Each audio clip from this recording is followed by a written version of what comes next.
हम सब जानते हैं कि पहले से ही अयोध्या में केंद्र और राज्य के दोनों डबल इंजन की सरकारों के सहयोग से कुल 178 परियोजनाओं के क्रियान्वयन की कार्रवाई चल रही है, जिस पर 30,500 करोड़ रुपए से अधिक की राशि यहां पर दोनों सरकारें मिलकर के अयोध्या धाम के समग्र विकास को आगे बढ़ा रही है।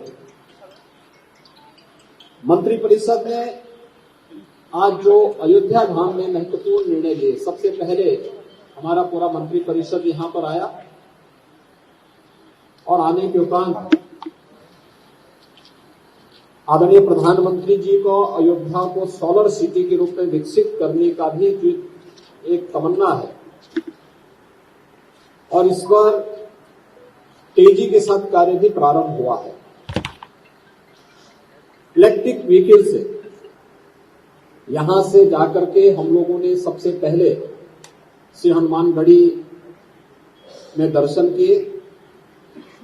हनुमानगढ़ी के दर्शन के उपरांत श्री राम जन्मभूमि दर्शन का सामूहिक रूप से सौभाग्य पूरे मंत्री कैबिनेट को प्राप्त हुआ।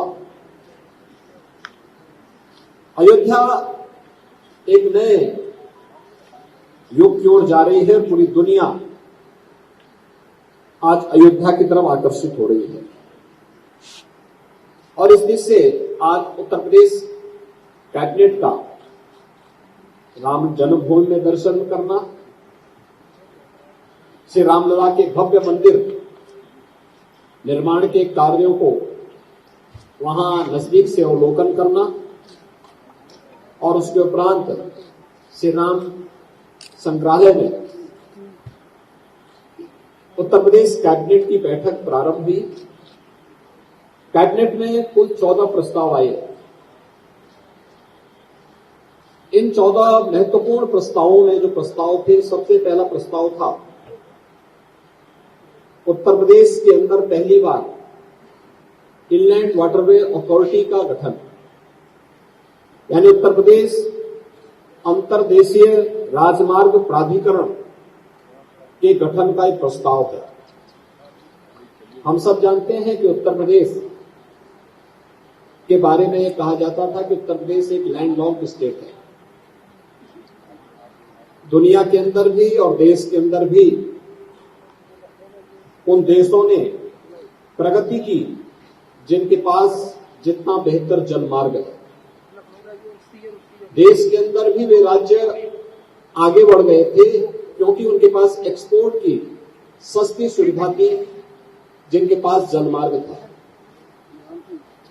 हम सब आभारी हैं प्रधानमंत्री मोदी जी के कि उन्होंने देश का पहला इनलैंड वाटरवे वाराणसी से हल्दिया के बीच में प्रारंभ किया और आज ये सफलतापूर्वक संचालित हो रहा है।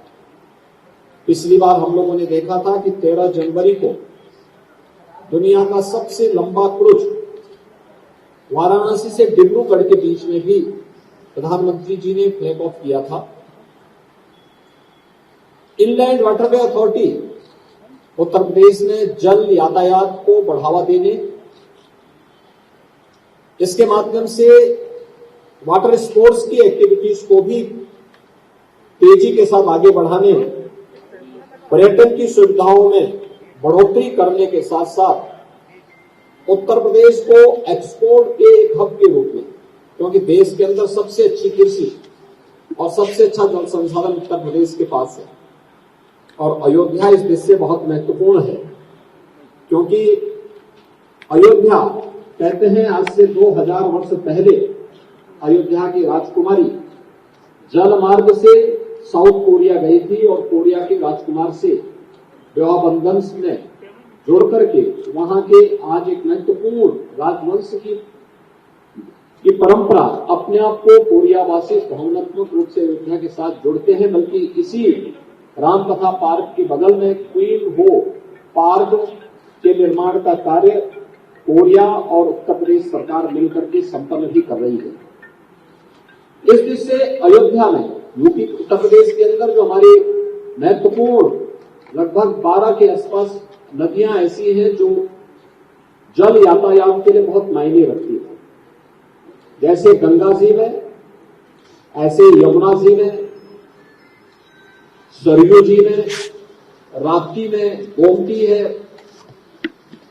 इन सभी नदियों में ये सुविधाएं उपलब्ध की जा सकती हैं। इसके लिए अथॉरिटी भारत सरकार के साथ मिलकर के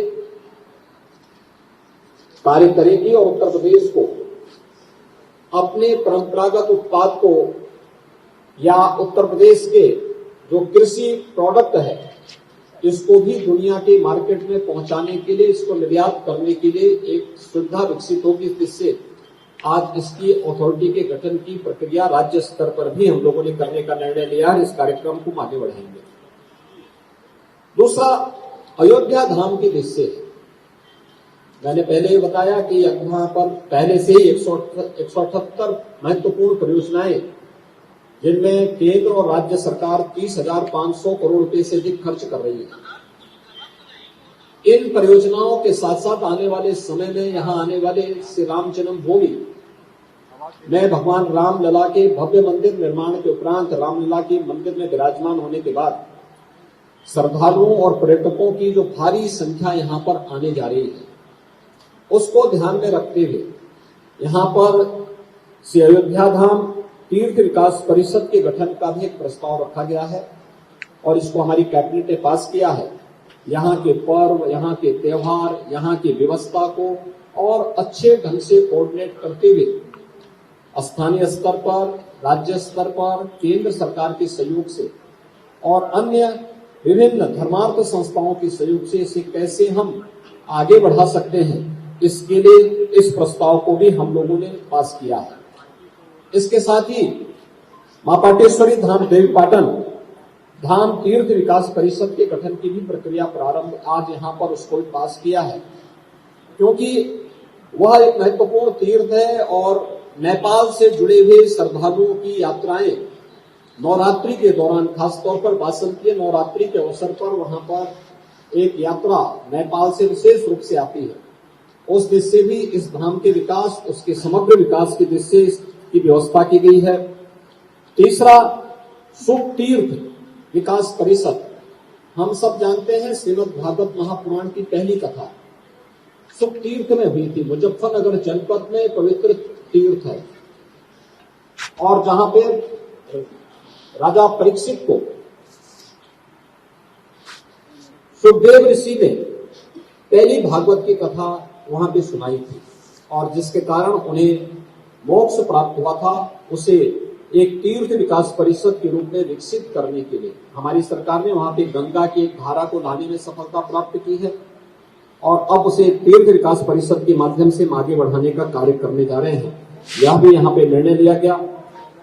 अयोध्या में 25 एकड़ भूमि, यहाँ पर माझा जमथरा में आज हम लोगों ने मंदिर म्यूजियम के लिए भारत के अंदर, जब अयोध्या धाम में कोई दर्शन करने के लिए आएगा तो आदरणीय प्रधानमंत्री जी की का विजन है कि वह दर्शन करने के साथ साथ भारत की मंदिरों के वास्तु के बारे में भी जाने।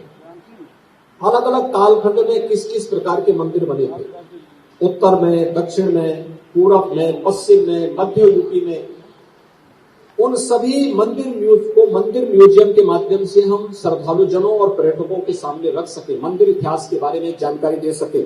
इसके लिए 25 एकड़ भूमि उपलब्ध करवाने की व्यवस्था का प्रस्ताव भी कैबिनेट ने यहां पर पास किया है। अयोध्या में अयोध्या शोध संस्थान 1986 में स्थापित हुआ था।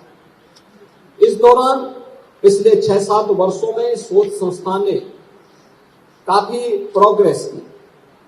अब सरकार ने निर्णय लिया है कि यह इसके स्थान की स्थिति बहुत सीमित है, इसका विस्तार देते हुए इसे अंतर्राष्ट्रीय रामायण और वैदिक अंतर्राष्ट्रीय शोध संस्थान के रूप में स्थापित करने का निर्णय लिया गया है और इसके लिए विस्तृत लैंड लेकर के हम वहां पे इसको एक अंतर्राष्ट्रीय शोध संस्थान, जिसमें रामायण, भारत के अंदर रामायण से जुड़े हुए विभिन्न प्रकार के जो कार्यक्रम हैं भारत के अंदर, दुनिया के विभिन्न देशों में भी भगवान राम की कथा गई है। वैदिक ज्ञान की परंपराओं से जो दुनिया जुड़ा हुआ है, उन सबको जोड़ते हुए एक विस्तृत अंतर्राष्ट्रीय शोध केंद्र की स्थापना हम रामायण और वेद दोनों पर यहाँ पर करेंगे, उसका भी निर्णय यहाँ पर लिया गया है। इसके अलावा हाथरस में, ब्रजद्वार देहरी हाथरस में एक लक्की मेला लगता है दाऊजी महाराज की स्मृति में। भगवान श्री कृष्ण के जो बड़े भाई थे बलराम जी, उनकी स्मृति मेला लगता है। इसका प्रांतीयकरण करने का निर्णय लिया गया है। अयोध्या में जितने भी मेले लगेंगे, चाहे वह कार्तिक मेला लगता है, रामनवमी का मेला लगता है, दीपावली का है, अब का दीपोत्सव का कार्यक्रम है, या फिर मकर संक्रांति और बसंत पंचमी का मेला, इन सबको प्रांतीयकरण करने, यानी राज्य सरकार इन सभी में स्थानीय प्रशासन को भरपूर सहयोग करती थी, लेकिन आने वाले समय में फंड की प्रॉब्लम न होने पाए, इसकी समस्या न होने पाए, यह भी आज कैबिनेट ने यहाँ पर लिया है। इसके अलावा अमृतसर बुलंदशहर में कार्तिक पूर्णिमा का गंगा स्नान का एक बड़ा मेला लगता है, इसका भी प्रांतीयकरण करने का निर्णय सरकार ने लिया है।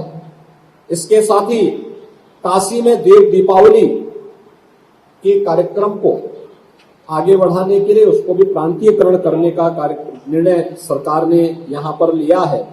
और प्रदेश ने, इसके अलावा उत्तर प्रदेश में सोगी वरवा, ये महाराजगंज जिले में नेपाल बॉर्डर से उत्तर प्रदेश और नेपाल तक ये पूरा विस्तृत एक वन्य क्षेत्र है।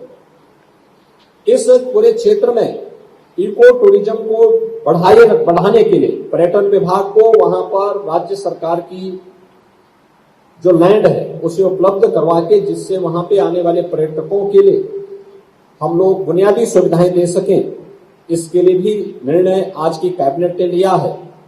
प्रदेश के अंदर THR यूनिट स्थापित करने के लिए राज्य सरकार का निर्णय है। महिला स्वयंसेवी समूहों को बड़े पैमाने पर पोषाहार की योजना को उसी जनपद में प्लांट लगा करके, विकासखंड स्तर पर प्लांट लगा करके क्वालिटी फूड की सप्लाई हम कुपोषित बच्चों को, धात्री महिलाओं को और कुंवारी कन्याओं को उपलब्ध करवा सके।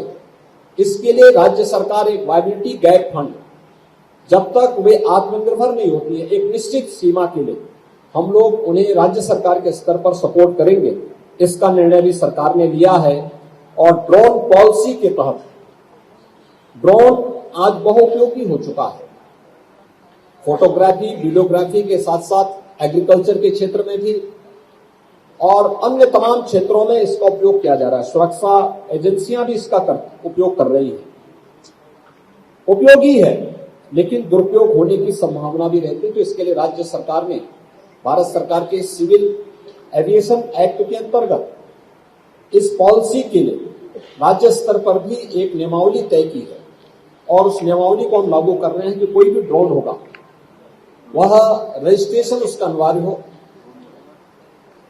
ड्रोन के लिए व्यवस्था अनिवार्य होगी कि वह एक रजिस्टर थाने स्तर पर भी होगा, वहां भी मालूम होना चाहिए कि इस थाना क्षेत्र में कितने ड्रोन मौजूद हैं, किस प्रकार के उपयोग के लिए है। और राज्य के अंदर भी red, green and yellow zone निर्धारित करने की भी एक कार्रवाई होगी। और बहुत सारे क्षेत्र ऐसे होते हैं जहां पे वीडियोग्राफी सुरक्षा के लिहाज से उचित नहीं होगा, उसको नो फ्लाई जोन के रूप में ड्रोन की कोई भी एक्टिविटीज वहां पे नहीं हो सकती। येलो जोन ऐसा होगा जहां पर स्थानीय स्तर पर प्रशासन तय कर सकता है, एक निश्चित अथॉरिटी होगी जहां से उसको परमिशन लेकर के वह कर पाएगा। ग्रीन जोन में शेष एक्टिविटीज जो भी फोटोग्राफी की होगी और अन्य कुछ उसके लिए पाबंदी तय की गई है, कुछ नियमावली, एक लक्ष्मण रेखा भी तय की गई है। उस लक्ष्मण रेखा के अंदर रहते हुए हम उसकी परमिशन देने की व्यवस्था उसके साथ करेंगे। यह एक ड्रोन पॉलिसी को भी आज सरकार ने यहाँ पर तय किया है। और इसके अलावा एक महत्वपूर्ण प्रस्ताव और आज हमारे मंत्रिमंडल में आया था, वह कैबिनेट ने यहाँ भी पास किया है, वह हमारा शीतकालीन सत्र प्रारंभ करने के लिए 27 को दलीय नेताओं की बैठक होने के साथ ही 28 नवंबर से हम शीतकालीन सत्र करेंगे, जो लगभग एक सप्ताह का हो सकता है। तो एक सप्ताह के लिए इस सत्र को, जिसमें सरकार की सप्लीमेंट्री डिमांड्स आएंगी, कुछ विधायी कार्य हैं, ये भी इस दौरान संपन्न होंगे।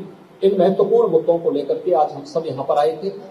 यहाँ के विकास कार्यों को हमारे कैबिनेट के सभी साथियों ने उसका प्रेजेंटेशन देखा है।